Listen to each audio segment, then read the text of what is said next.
Hello everyone, welcome back to the channel. Tonight's story is not just another update from the battlefield, it is a moment that could redefine the entire course of this war. Moscow, the heart of Russian power, the political and symbolic center of Vladimir Putin's rule, has been shaken by a strike no one was supposed to see coming. Flames in the distance, emergency sirens cutting through the night, stunned residents recording the impossible on their phones, and a Kremlin suddenly forced into damage control. As Ukraine launches one of its boldest and most psychologically powerful attacks yet, reports emerge that Putin is quietly pushing conversations about withdrawal, a word that once seemed forbidden in Moscow. This is the story of how Russia's capital found itself under threat, why this strike matters far beyond the explosions, and how the balance of power may be shifting in ways the world is only beginning to understand. For more than 2 years, the war was supposed to stay far from Moscow. That was the unspoken promise of the Kremlin to its people. Yes, fighting raged in Ukraine. Yes, sanctions bit hard. Yes, young men were sent to the front. But the capital would remain safe. Life in Moscow would continue. Cafes stayed open. Luxury cars filled the streets. Propaganda assured citizens that Russia was strong, untouchable, and in control. That illusion shattered the moment explosions echoed near the Russian capital, and smoke rose into the night sky. According to multiple sources, Ukraine launched a coordinated long-range strike targeting strategic locations linked to Russia's military and command infrastructure around Moscow. While Russian state media rushed to downplay the damage, videos circulating online told a different story. Fires burned, air defense systems lit up the sky, emergency crews scrambled, and for ordinary Russians, something far more devastating than physical destruction took place: fear. Real fear, the kind that makes people realize that this war is no longer somewhere else. It has come home. This strike was not just about destroying a facility or sending a message to the Kremlin. It was about breaking a psychological barrier that had protected Putin's authority for decades. Moscow represents control. Moscow represents order. Moscow represents the idea that the Russian state is unassailable. When Ukraine managed to hit targets linked to the capital, it showed that no place in Russia is truly safe anymore. And that is where the real shockwave begins. Behind closed doors, reports suggest that Vladimir Putin is facing intense pressure from within his own system. Military commanders are privately acknowledging what they cannot say publicly. Russia's air defenses are overstretched. Its resources are strained. Its ability to guarantee absolute security, especially in symbolic locations, is weakening. For a leader who built his image on strength and stability, this is a nightmare scenario. The word withdraw is now being whispered in elite circles. Not shouted, not announced, whispered, because even acknowledging the possibility feels dangerous. But sources indicate that discussions are underway about scaling back certain operations, repositioning forces, and reassessing what victory even means at this stage of the war. This does not mean Russia is surrendering. It does not mean peace is around the corner, but it does signal something profound. The confidence that once defined the Kremlin's war strategy is eroding. To understand how we reached this moment, we need to look at how Ukraine has transformed its approach to the conflict.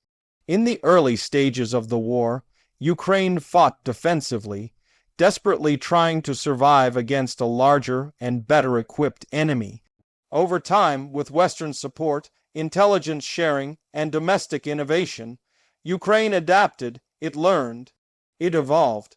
It began to think not just about holding ground, but about striking deep, about changing the narrative of the war.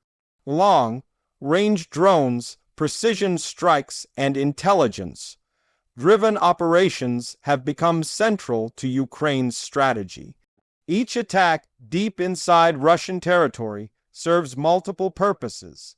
It forces Russia to divert air defenses away from the front lines. It undermines public confidence. It exposes the limits of Kremlin control. And perhaps most importantly, it tells the Russian leadership that the cost of continuing this war is rising in ways they cannot fully control. The Moscow strike appears to have been designed with exactly that logic in mind. It was not random. It was not reckless. It was calculated. Targets were chosen not just for their military value, but for their symbolic impact. The message was clear. If Ukraine can reach Moscow, it can reach anywhere. Inside Russia, the response has been chaotic. Official statements insist that air defenses performed successfully. Damage is described as minor.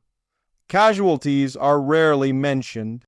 But the Kremlin cannot fully suppress what people have already seen. Social media clips spread faster than censorship. Whispers travel faster than propaganda. And once fear enters the public consciousness, it is very difficult to remove. For ordinary Muscovites, the strike triggered memories many hoped would never return.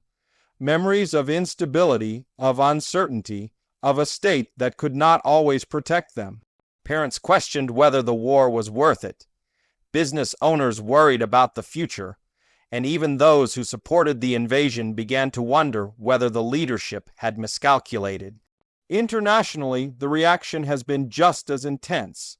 Western governments are watching closely, aware that strikes near Moscow carry serious escalation risks. At the same time, many analysts argue that this moment was inevitable. A war of this scale cannot remain one-sided forever. When a powerful state invades a neighbor, it eventually faces consequences beyond the battlefield. Ukraine's allies see this strike as evidence that their support is having an effect. Weapons, training, and intelligence are translating into real strategic impact. Yet there is also caution.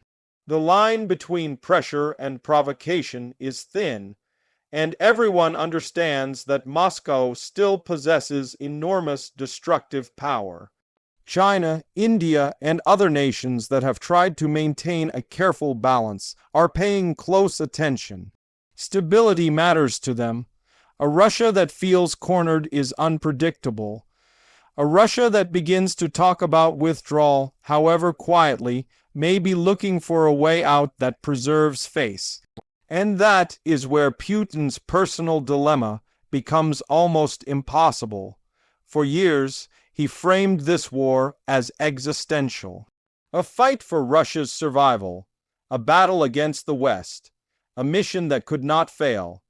How does a leader who promised total victory explain anything less? How does he justify pulling back after telling his people that retreat was unthinkable? The answer may lie in ambiguity. Not a dramatic announcement, not a clear reversal, but a gradual shift in language, a change in objectives, a redefinition of success. We have seen this tactic before. When goals become unattainable, they are quietly adjusted. Yet even that may not be enough to contain the damage caused by a burning Moscow skyline. For Ukraine, this moment is both empowering and dangerous. Empowering because it proves that resilience, strategy, and determination can challenge even the most powerful adversary. Dangerous because success raises expectations. Each deep strike increases pressure to go further, to hit harder, to push the limits. Managing that momentum without triggering uncontrollable escalation will be one of Kiev's greatest challenges. On the front lines, soldiers understand what this strike means. Morale matters. Knowing that the enemy's capital is no longer untouchable changes how people fight. It reinforces the belief that sacrifices are not in vain, that victory, however defined, is possible. But war is never just about belief. It is about resources, endurance, and political will. Russia still has vast manpower. It still has weapons. It still has the ability to inflict tremendous suffering. The strike on Moscow does not erase those realities. What it does is expose cracks, and cracks can grow. As the smoke clears and investigators assess the damage, the Kremlin faces a decision it hoped to avoid: double down and risk further humiliation, or quietly explore ways to reduce exposure, reposition forces, and regain control of the narrative. For now, public defiance remains the official posture: strong words, threats, assurances of retaliation. But history teaches us that when leaders speak loudly, it often masks private doubt. Moscow in Flames is not just a headline. It is a symbol of a war entering a new phase, a phase where distance no longer guarantees safety, where power is tested in unexpected ways, where the future is far less predictable than it once seemed, as Ukraine continues to demonstrate its reach and resolve, and as Russia grapples with the consequences of a war it believed it could control. The world stands at a crossroads. What happens next will shape not only Eastern Europe, but global security for years to come. One thing is certain: after this strike, nothing about this war feels distant anymore. Not for Moscow, not for Kiev, and not for the rest of the world watching history unfold in real time. Stay with us, because the story is far from over.